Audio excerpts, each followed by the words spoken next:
بسم اللہ الرحمن الرحیم، السلام علیکم۔ آج ہم بات کریں گے کہ اگر زندگی میں کوئی اس طرح کا واقعہ آ جائے اور ہم بڑے ریگریٹ محسوس کرتے ہیں یا ہمیں لگتا ہے کہ ہم نے بڑا کوئی گناہ کر دیا، حالانکہ گناہ ہمارے ساتھ کسی اور نے کیا ہوتا ہے۔ فار ایگزامپل، اگر آپ کو کسی نے ڈانٹ دیا ہے اور آپ جو ہے وہ پریشان ہو کے بیٹھے ہوئے ہیں، اب اگر آپ ڈانٹتے پھر تو بات سمجھ آتی ہے کہ یار آپ نے کوئی غلطی کر دی اور آپ بڑے پریشان ہیں، یا کسی نے آپ کے ساتھ زیادتی کر دی اور آپ کو نیند نہیں آ رہی اور آپ بڑے پریشان ہیں کہ یار میں نے جو ہے پتہ نہیں کون سا جرم کر دیا ہے۔ تو کچھ لوگ جو ہے ان کی پرسنالٹی اس ٹائپ کی ہوتی ہے کہ وہ آپس میں جو ہے وہ کوئی بھی بات ہو جائے، ان کا قصور نہ بھی ہو تو وہ اندر ہی اندر جو ہے وہ کڑتے رہتے ہیں اور اپنے آپ کو ان کے اندر جو ہے وہ گلٹ آتا ہے اور سمجھتے ہیں کہ یار وہ خود بہت بڑے گناہ گار ہیں، حالانکہ یہ بات نہیں ہے۔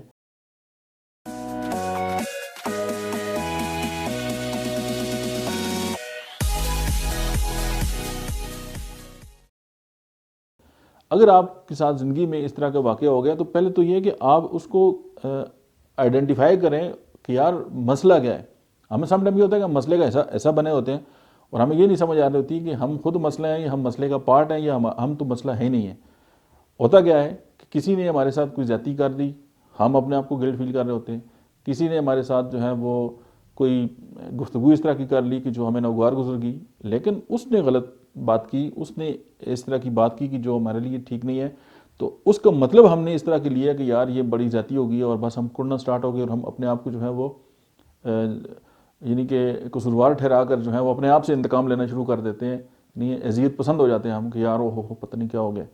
تو اٹس رانگ اپروچ۔ ہمیں یہ سمجھنا ہوگا کہ یار یہ جو بھی ہو رہا ہے یہ نہ تو ہماری مرضی سے ہو رہا ہے نہ ہماری مرضی سے کبھی ہوگا۔ جسٹ آپ اس کو ایک لیسن کے طور پہ لیں اور بس کہیں کہ بس اللہ مالک ہے، جو بھی ہوگا کوئی نہیں ہے۔ اور ہم اگر اسی طرح اپنے ماضی کو لے کے بیٹھے رہیں گے اور ہم جو ہے وہ